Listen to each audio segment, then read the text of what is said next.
Hi friends, ಎಲ್ರಿಗೂ ನಮಸ್ಕಾರ. Srivari knowledge ಚಾನಲ್ಗೆ ಸ್ವಾಗತ. ದಯವಿಟ್ಟು ಶ್ರೀವಾರಿ ನಾಲೆಡ್ಜ್ ಚಾನಲ್ನ ಸಬ್ಸ್ಕ್ರೈಬ್ ಮಾಡಿಕೊಂಡು ಎನ್ಕರೇಜ್ ಮಾಡಿ. ಇವತ್ತಿನ ಮುಖ್ಯವಾದ ವಿಷಯ ಏನಪ್ಪ ಅಂತ ಹೇಳಿದ್ರೆ, ತುಂಬ ಜನ ಹೇಳ್ತಾ ಇರ್ತಾರೆ, ನಾನು ಯಾವ ರಾಶಿನಲ್ಲಿ ಹುಟ್ಟಿದ್ನೋ, ಯಾವ ನಕ್ಷತ್ರದಲ್ಲಿ ಹುಟ್ಟಿದ್ನೋ ನನಗೆ ಗೊತ್ತಿಲ್ಲ, ಏನು ಮಾಡಬೇಕು, ಈ ಸಂಕ್ರಾಂತಿ ಹಬ್ಬ, ಈ ಯುಗಾದಿ ಹಬ್ಬ, ದೀಪಾವಳಿ ಹಬ್ಬ ಅಂಥದಕ್ಕೆಲ್ಲ ಬರ್ತಾ ಇರೋ ಹಾಗೆ ಯೂಟ್ಯೂಬಲ್ಲಿ ಶುರು ಆಗಿಬಿಡತ್ತೆ. ಇಂತಿಂಥ ರಾಶಿಗಳಿಗೆ ಒಳ್ಳೆಯದಾಗತ್ತೆ, ಇಂತಿಂಥ ನಕ್ಷತ್ರಗಳಿಗೆ ಕೆಟ್ಟದಾಗತ್ತೆ, ಪರಿಹಾರ ಮಾಡ್ಕೋಬೇಕು ಅಂತ. ಪಾಪ ಈ ನಕ್ಷತ್ರ ರಾಶಿ ಗೊತ್ತಿಲ್ಲದಿರೋರಿಗೆ ತುಂಬ ಕನ್ಫ್ಯೂಸ್ ಆಗುತ್ತೆ. ಅಂಥವ್ರಿಗೆ ಅಂತಲ್ಲ, ಎಲ್ರಿಗೂ ನಾನು ಹೇಳ್ತೀನಿ. ನಾನು ಏನಪ್ಪ ಅಂತ ಹೇಳಿದ್ರೆ, ಯಾವಾಗಲೂ ಆಪ್ಟಿಮಿಸ್ಟಿಕ್, ಪಾಸಿಟಿವ್ ಕಡೆನೇ ನಾನು ನೋಡೋದು. ನೋಡಿ, ಯಾರು ದಿನ ದೇವರ ನಾಮಸ್ಮರಣೆ ಮಾಡ್ತಾರೋ, ಯಾರು ದೇವರಲ್ಲಿ ಅಪಾರ ಭಕ್ತಿ ಇಟ್ಟಿರ್ತಾರೋ, ಅವನ ಹೆಸರನ್ನ ಬಾಯಿನಲ್ಲಿ ಹೇಳ್ತಾ ಇರ್ತಾರೋ, ಆದಷ್ಟು ದೇವಸ್ಥಾನಕ್ಕೆ ಹೋಗ್ತಾರೋ, ಅವ್ರ ಕೈಲಿ ಎಷ್ಟಾಗುತ್ತೋ ಅಷ್ಟು ದೇವರಿಗೊಂದು ಸೇವೆ ಮಾಡ್ತಾರೋ ಅಂಥವ್ರಿಗೆ ಖಂಡಿತ ಏನೂ ಆಗಲ್ಲ. ನೋಡಿ, ನಾವು ಹುಟ್ಟಿದಾಗ ಆಸ್ಪತ್ರೆಯಲ್ಲಿ ಆ ಗಡಿಯಾರ ಒಂದು ವೇಳೆ ಸ್ಲೋ ಇದ್ದರೆ, ಫಾಸ್ಟ್ ಇದ್ದರೆ ಅದರ ಮೇಲೆ ಡಿಪೆಂಡ್ ಆಗುತ್ತೆ ನಮ್ಮ ಜಾತಕ. ಸೊ ನಾನು ಯಾವತ್ತೂ ಅದನ್ನು ನಂಬೋದೇ ಇಲ್ಲ. ಒಂದು ಹಾಡೇ ಇದೆ ನೋಡಿ, ನೀನ್ಯಾಕೋ ನಿನ್ನ ಹಂಗ್ಯಾಕೋ ನಿನ್ನ ನಾಮದ ಬಲವೇ ಸಾಕು ಅಂತ. ರಾಮಾಯಣದಲ್ಲಿ ಕತೆ ಕೂಡ ಇದೆ. ಲಂಕೆಗೆ ಹೋಗೋಕ್ಕೆ ಸೇತುವೆ ಕಟ್ತಾ ಇದ್ದಾಗ ಆ ಕಲ್ಲನ್ನು ದಬ ದಬ ಅಂತ ನೀರಲ್ಲಿ ಹಾಕಿದ್ರೆ ಅದು ಮುಳುಗೋಗ್ತಾ ಇತ್ತಂತೆ. ಕಪಿಗಳೆಲ್ಲ ಒಂದು ಐಡಿಯಾ ಮಾಡಿದ್ವಂತೆ, ಅದ್ರ ಮೇಲೆ ರಾಮ ರಾಮ ಅಂತ ಬರೆದು ಹಾಕ್ತಾಯಿದ್ರಂತೆ. ರಾಮ ಅಂತ ಬರೆದಿರೋ ಕಲ್ಲನ್ನು ಹಾಕಿದ ತಕ್ಷಣ ಗಟ್ಟಿಯಾಗಿ ನಿಂತ್ಕೊಂಡ್ಬಿಡ್ತಾ ಇತ್ತಂತೆ.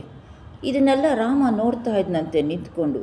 ಇದೇನ್ರೋ ಕಲ್ಲನ್ನು ಎಸಿತಾ ಇದ್ದೀರಾ, ರಾಮ ಅಂತ ಬರೆದ್ಬಿಟ್ಟು ಹಾಗೆ ನಿಂತ್ಕೋತಾ ಇದೆ, ಇದೇನು ಮ್ಯಾಜಿಕ್ಕು, ಎಲ್ಲಿ ನೋಡೋಣ, ನಾನು ಒಂದು ಕಲ್ಲು ಹಾಕ್ತೀನಿ ಅಂತ ಹೇಳ್ಬಿಟ್ಟು ಅವನು ಒಂದು ಕಲ್ಲು ಹಾಕಿದ್ನಂತೆ. ಅದು ಮುಳುಗೋಯ್ತಂತೆ.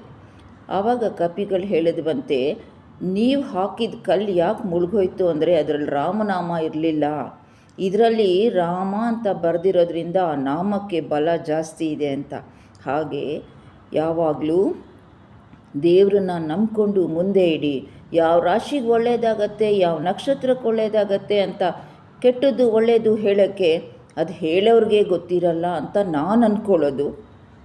ಅದಕ್ಕೋಸ್ಕರ ನೀವು ಅಂದರೆ ನನ್ನ ಹುಟ್ಟಿದ ರಾಶಿ ಗೊತ್ತಿಲ್ಲ, ನಕ್ಷತ್ರ ಗೊತ್ತಿಲ್ಲ ಅಂತ ಯಾರೇ ಆಗಲಿ ತಲೆ ಕೆಡಿಸ್ಕೋಬೇಡಿ. ಏನಾದರೂ ನೋಡಿದ ತಕ್ಷಣ ಅದರಲ್ಲಿ ಆ ಲಿಸ್ಟಲ್ಲಿ ನಿಮ್ಮ ರಾಶಿನೋ ನಿಮ್ಮ ನಕ್ಷತ್ರನೋ ಇದ್ದರೆ ಖಂಡಿತ ಭಯ ಪಡಬೇಡಿ.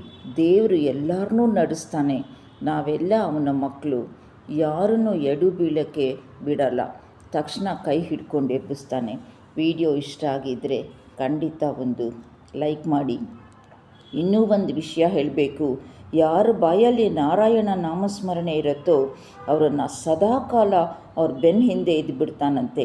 ಅದಕ್ಕೊಂದು ಹಾಡು ಇದೆ, ನಾರಾಯಣ ನಿನ್ನ ನಾಮದ ಸ್ಮರಣೆ ಸದಾ ಎನ್ನ ನಾಲಿಗೆಗೆ ಬರಲಿ.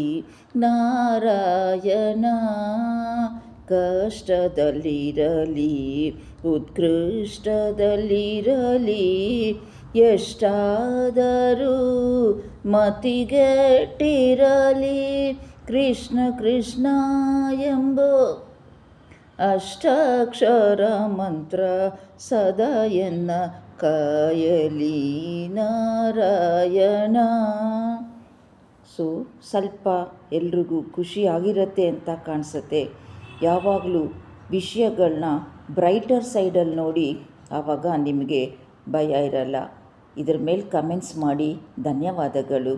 ಸಬ್ಸ್ಕ್ರೈಬ್ ಮಾಡ್ಕೊಳ್ಳೋದನ್ನು ಮರಿಬೇಡಿ.